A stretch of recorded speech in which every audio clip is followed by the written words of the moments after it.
Hey guys, it's me again. We're going to continue on with some more information for our aesthetics class on chapter 12 in our Milady book. So I am starting out, it's kind of weird seeing myself without a mask, sorry. I'm starting out on page 558. You'll notice we're going to talk about cool tones, warm tones in the skin. That's my bookmark there. We're going to kind of touch on this and we're going to jump forward a little bit because I know you guys can read your book. I just want to point out a few things here. One is I need a haircut. It's driving me crazy.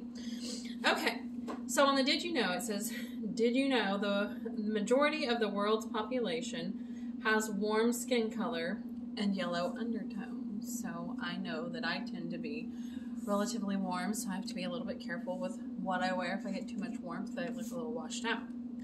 So at the very top it says to determine the undertone is if it is warm or cool. There are three general undertones. Cool colors, which are pink, red, or bluish undertones. Warm colors, which are yellow, peachy, or golden undertones. And neutral colors, an even mix of warm and cool undertones. So it says use the neck or the forearm area to determine. There's a couple different ways to do this. It doesn't state it in this book, but there's one where you look at the color of your veins under your skin, and that will give you a pretty good idea. So determine the client's undertone, use the neck or the forearm. If they are frequently exposed to the sun, use the neck as a primary indicator of the skin tone. Of course, we do want to educate our clients on frequent exposure to the sun. We want to make sure we're getting them to wear their sunscreen because that's very, very important. We know that ages us a lot. But if they're out in the sun and we know it, we're going to use their neck because that's going to give us a better idea as to what makeup we're going to use on them. Or the colors, I should say. So in your book here, it says place a white piece of paper in natural light next to the skin, clean skin, to determine the color that is most apparent. So I have makeup on my face. I don't generally go down my neck. But if you can see here, that'll give you an idea as to my skin tone, which looks a little, I don't know, pink is what I would say right now. It says look for yellow, red, pink, green or olive or blue-brown undertones. So it doesn't matter what shade your skin is, how light or dark you are, those undertones will still be present. So holding this piece of paper up there is going to give you a better idea as to what their undertones are. To me it looks pink. Down here it actually looks a little bit more neutral, maybe more yellow. So it says cool undertones include pink and bluish hues. So pink, blue, and then warm undertones will range from peach to yellow and gold. We're going to hop on down. It says tips on makeup application based on the tone and undertone. So if the skin color is light, you can use light colors for a soft, natural look. And if it's medium, dark colors. That's going to give you a very minimal transition from where their makeup ends and their natural skin begins if you're using eyeshadows or lip colors. So if you want a more dramatic look, you're going to go in the opposite direction. So if their skin color is very light, medium to dark colors will be more dramatic. And I know a lot of you sent me your videos last night. So your first keyword there is videos, that you're going to email me of the 3 keywords. So I know you watched my whole video. So you guys did really well with that dramatic look for the Hollywood glam look.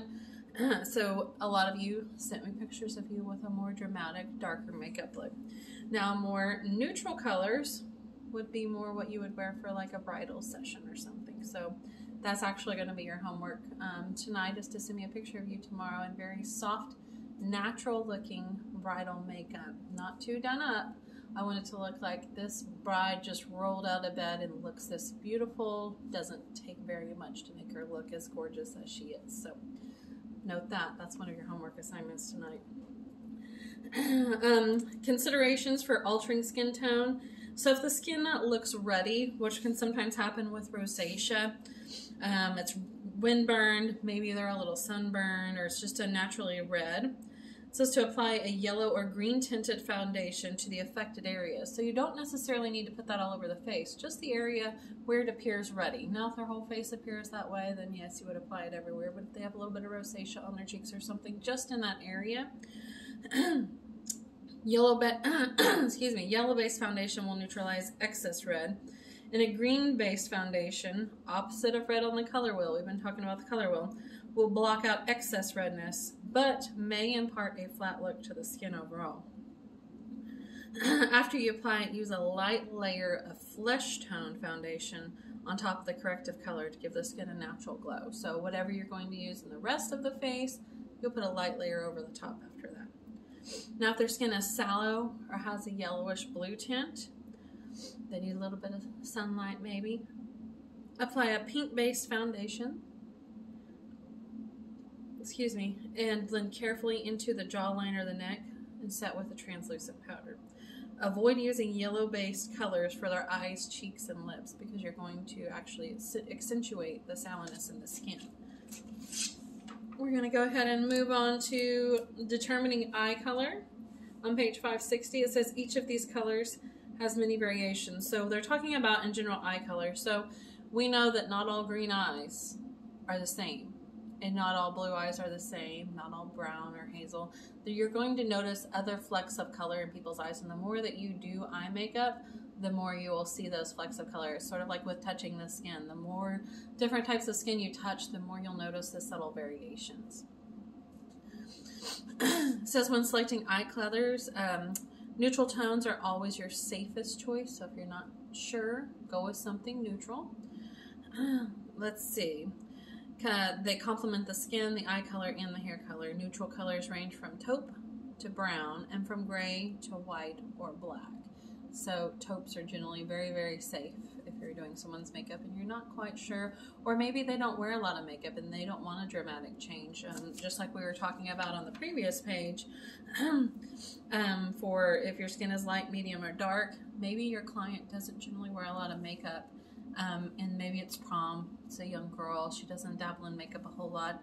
You don't want to give her anything too dramatic that she's not used to. You can always add a little bit more drama to it once you're done. And she says, oh, I really wanted that smoky eye. You can put a little bit more in there and add to it versus putting it all on and her hating it and then taking it off and starting from scratch. So keep that in mind too. It says, as far as eye colors, they may have a warm or a cool base. So your neutrals can be a plum brown or a charcoal gray or a blue gray. Cool neutrals are considered cool neutrals, sorry.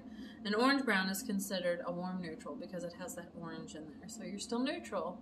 You're just a little bit on the warm side of it. So it says if you match the eye color with the eyes, you create a monochromatic look. So if you want to kind of send the eyes to the back and you're not trying to make the eyes pop, but you want the lips to pop, then give them a very neutral palette on the eyes and then a bright pop of lipstick. It also tells us, not necessarily in here, I don't think, or we haven't gotten to that, that dark lipstick makes your lips appear smaller. Well, I'm still a fan of my dark lipstick. So don't go out and change your makeup routine based solely on this book. Find out also what works for you and what makes you feel good and what makes your client feel good as well. So you can always steer them in the right direction. If you think something is unflattering on them, tell them, I have an idea. I know something that will look really good on you. Can we try it? And if you don't like it, we'll change it and we'll do what you normally do. But I think this would be really flattering for you, knowing what I know about color theory with your eyes or with your hair. I think it's really going to pop for you. So a lot of things are just knowing how to talk to your client and making them feel comfortable instead of being like, oh girl, no, that lipstick does not look good on you. Well, you need this one. Keep in mind that you're still marketing yourself. You don't want to talk down to them or make them feel bad about themselves, but you want to give them options that are going to make them feel better about themselves, and they may not even realize, oh, wow, I really do look good in that color. I've never tried that color before. So we're going to skip ahead a little bit because I know you guys can read the other pages, but we're going to go to page 564. We're going to talk about face shapes. This is going to be word number 2 for you guys. Actually, I guess that's 2 words. phrase too.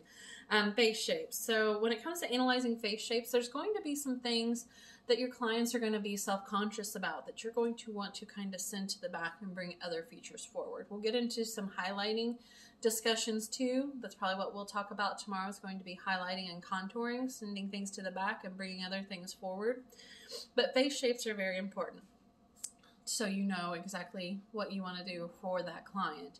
Now, the book here says that there's no such thing as a perfect face shape. And generally, I don't know of anyone who has a perfectly symmetrical face. From what I've read and videos I've watched, if we did have perfectly symmetrical faces, we would look really unusual to each other. I know one thing I've told you guys with eyebrow waxing is, remember, they're sisters, not twins. You're never going to get them exactly the same. So keep that in mind before you drive yourselves crazy. It says an oval face with well-proportioned features has been considered ideal. So an oval face shape is ideal. Let's see. It says the face is divided into 3 equal horizontal sections. The first third is measured from the hairline to the tops of the eyebrows. So that's our first section. Let's see. The first third is measured from the hairline to the tops of the eyebrows. The second third is measured from the tops of the eyebrows to the tip of the nose. Right here. Sorry, guys. And then the last third is measured from the tip of the nose to the bottom of the chin. Okay. Oval face is about 1.5 times longer than its width across. That's going to be important for you guys to notate for your test. An oval face is about 1.5 times longer than the width across the brow. The ideal distance between the eyes is the width of one eye. So, ideal distance between the eyes is the width of one eye. So if you wanted to measure, I'm going to use pens because I have them handy. I don't know if mine's ideal or not, but we would want to bring that over. I think it's close. That's the ideal distance, and that will give you an idea as to when you're waxing brows too, as to where they're supposed to be, along with using your measurements to make sure nothing goes outside of that line. We don't want huge brows. Unless that becomes a thing. Anything's possible these days. Okay, so we're looking at our face shapes on table 12.3. Round face is the widest at the cheekbones and is usually not much longer than it is wide. So widest at the cheekbones, and it's usually not much longer than it is wide. So it's going to be very circular. And then going on to the next page, we're going to look at the square-shaped face. Wide, angular jawline and forehead. These are going to be very strong lines that you're going to see. They're straight and angular. And a rectangle, this is a long and narrow face. The cheeks are often hollowed, and they have very prominent cheekbones. Corrective makeup can be applied to create the illusion of width across the cheekbone line, making the face appear shorter and wider. And then we have a triangle or a pear-shaped face. It's widest at the base or the jawline, and then it's going to get narrower as you go towards the top. There are also different haircuts that you can do to accommodate for something like this. So if they had a very small forehead, we might want to come in and drape some bangs over there to give the appearance that their forehead is wider. And then we have a heart-shaped face. I don't know why, I just think it's cute.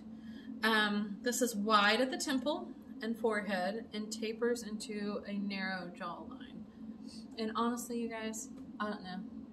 Sometimes I feel like my face is square, so you tell me what you think. And we'll talk about it in class because we'll all analyze each other's face shapes too. It's harder for me to analyze myself, and it's a lot easier for me to look at someone else and, I don't know, be unbiased, I guess. We tend to pick ourselves apart. And then a diamond. It's widest at the cheekbone, so it's going to be very narrow at the top, narrow at the bottom, widest at the cheekbones. Now, we're going to talk about different types of cosmetics. We'll get into highlighting, like I said, later. Foundations. A lot of foundations that you will find either will say non-comedogenic or they won't. And non-comedogenic is very important for you and your clients because you're trying to keep their skin clear and as pretty and perfect as possible. So some of these will actually cause comedones, which are referred to as our pimples or blemishes or blackheads. So we want to find them a non-comedogenic foundation. So foundations are usually oil-based, contain mineral oils. They're a good choice for normal to dry skin. And those are oil-based, sorry. Oil-free or water-based foundations give more of a matte appearance. Depending on the time of the year for me, because I tend to be oily, will depend on which kind of foundation I'm using. In the summertime, I prefer a more matte foundation. In the wintertime, I prefer a more oil-based foundation. And that's going to vary with the person's skin type, their age. There's a lot of different factors in there that are going to determine what kind of foundation is best for them at different times of year, or different times of year, I should say as well. Silicone-based. I like silicone-based foundations because I'm in my 40s and sometimes I need a little help with this little crevices, so I want to kind of cover up a little bit. So silicone-based are good for occluding the skin and providing a more even surface, so giving you that smooth surface that we all love. They can diffuse imperfections. They're more durable for prolonged wear. Excellent also for bridal makeup, so keep that in mind. If you're going to be doing a lot of bridal makeup, maybe you need a silicone-based foundation. Alcohol-based makeup is available for extreme durability, popular with special effects artists. So when we get into some of our special effects makeup, we'll play a little bit more with that. They're not ideal for prolonged wear because they can exacerbate dry skin. Okay, the ingredients of foundations consist mainly of water, emollient bases, humectants, pigments, binders, fragrances, and preservatives. Please highlight that for your test. Liquid foundations are combinations of organic and inorganic pigments. So we know that organic means it was once living. I'm sorry, I was talking about carbon. Disregard that. Organic and inorganic pigments. Bentonite, a clay base, is added to help keep the products blended and to absorb excess oil. So bentonite is a clay base that will absorb excess oil. Cream foundations are thicker and give medium coverage for dry to normal skin. I generally don't like a cream foundation on me personally. I feel like it's too heavy, it's itchy. But some people will need that, especially as you get into more mature skin where they're really lacking a lot of moisture. Their skin isn't producing as much sebum. And then we have cake makeup, also known as pancake makeup. I don't know if any of you were around in the 90s, but we had this lovely thing called Glamour Shots, and they used a lot of this pancake makeup. I was about 17, and you could literally take your fingernail down it and scrape it off. It wasn't very flattering. I went in the back and wiped mine off with a tissue when they weren't looking. I was trying to not be rude. So, pancake makeup is a heavy cream foundation. It's normally applied to the face with a moistened cosmetic sponge. It's used in theater and film for extreme coverage when needed. Grease paint, or heavy cream makeup, is used for theatrical purposes. It's great for short periods of time on smaller areas. It's made with alcohols and oils that can be comedogenic. So a lot of your Halloween makeup, that's going to be your grease paint type makeup. Powder foundations, powder base is mixed with a coloring agent or a pigment. Cream to powder foundations are moist on application and dry to a powdery finish. Some people love them. I haven't used a lot of them, but when I have, I kind of like that they dry powdery, which is kind of nice in the summertime. For me in the winter, it's too much. Mineral makeup. So there's a famous brand of mineral makeup that I used to use and love. I think I've out-aged that product that I can't use it anymore, maybe in the summer. It's designed to be healthy for the skin. Considered more non-comedogenic, so it's less likely to clog the pores. Great for those younger teens who are combating acne, hormonal acne. It's not as heavy as other types of makeup. On to page 568, it says, it's best to avoid products that contain comedogenic ingredients. to help your clients to avoid skin problems and keep their skin healthy. Remind them to always remove their makeup every night. Very, very important. So make sure you guys are doing this too. There are these lovely little mites that live underneath the surface of our skin, and at night they come out and they do cleanup. They're resurfacing everything, cleaning it up. And so we want to make sure that we're giving them a fresh surface to do that on. If they're having to eat through all this makeup on our face, they're not getting the job done because there's too much stuff on our face. So make sure you explain that to your clients as well. They need to be washing their face every night, especially if you guys are already combating some acne issues. They should be on a regimen where they're washing their face every morning, putting on their sunscreen, because we know that's very important to prevent aging as much as possible and protect them from skin cancer. But also at night, they should be putting on their night creams that they're going to use, such as retinol or any kind of extra moisture that they want to utilize at night. So I generally say vitamin C during the daytime to brighten and lighten, and then at nighttime we're going to use our retinol for combating any kind of issues with acne or anything like that, or fine lines. So vitamin C is not necessarily lighten, that was the wrong word, but to brighten the skin during the day. At night we're going to use that retinol, but we want to make sure we're washing our face morning and night. Mineral foundations provide good coverage and are lightweight. They can reflect light from lines and creases and minimize imperfections. It's a popular camouflage makeup after surgery. Go into concealers. They're used to cover blemishes. They can be applied before or after your foundation. Face powder. You guys, I'm sure, have all heard of baking. I haven't ever really tried it. I haven't mastered it because I haven't tried it. I would like to just play with it a little bit. I need more hours in my day. They add a matte, non-shiny finish, enhances the skin's natural color. So if you have someone who's more mature, they tend to generally already have a more matte, not shiny finish because their skin isn't producing as much sebum. So keep that in mind. The client's skin, the size of their pores is going to affect their sebum production as well. If they have more mature skin, they're not going to be producing as much. So your face powder isn't necessarily for everybody. Just something to think about. Blush is available in cream, liquid, or dry in loose powder form. It gives the face a natural looking glow.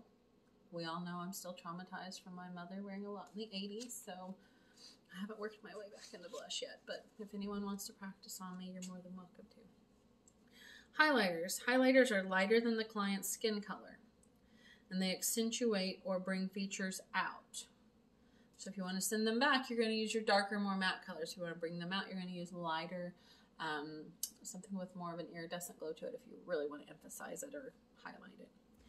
Eyeshadows accentuate and contour the eyes. Eyeliners are used to emphasize the eye.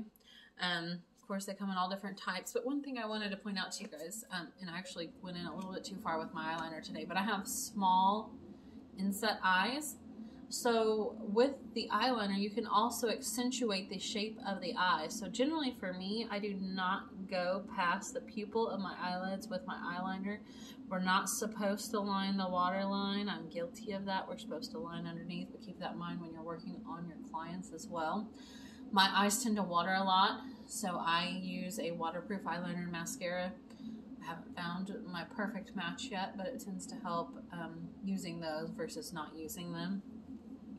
Brow color. We know we've been doing a lot of brow tinting lately, but there are also eyebrow pencils, shadows, pomades, and gel formations to fill in the brows. I know that the younger generation is really big into brow shape and brow color, so that's a great market for us, especially if you can master that as well.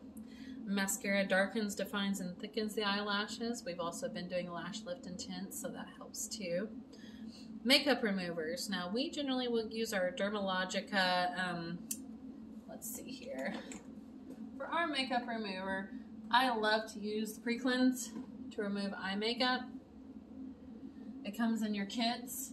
It's a great eye makeup remover, but there are two different types here. There's oil-based and water-based. So your oil-based is going to take off your more dramatic waterproof makeup. Your water-based will take off your light daily makeup. Lip color. I love my lipstick. I haven't bought much since coronavirus hit. I hope the lipstick market doesn't tank and they quit making my favorite lipsticks. But lipstick and gloss give color to the face and provide a finish for your makeup design.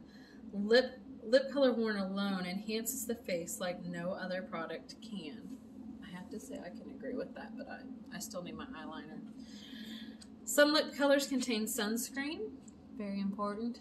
Our lips are still susceptible to skin cancer as well as aging, and if we smoke as well, which we all know is bad for us, we need those extra added layers of protection wherever we can get them.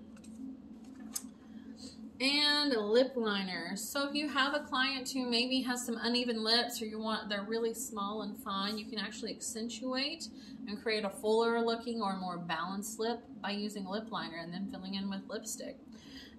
Fill in uneven areas on the outer edges of the lips and define their shape. Maybe they want a more dramatic Cupid's bow, or their upper lip is a lot thinner.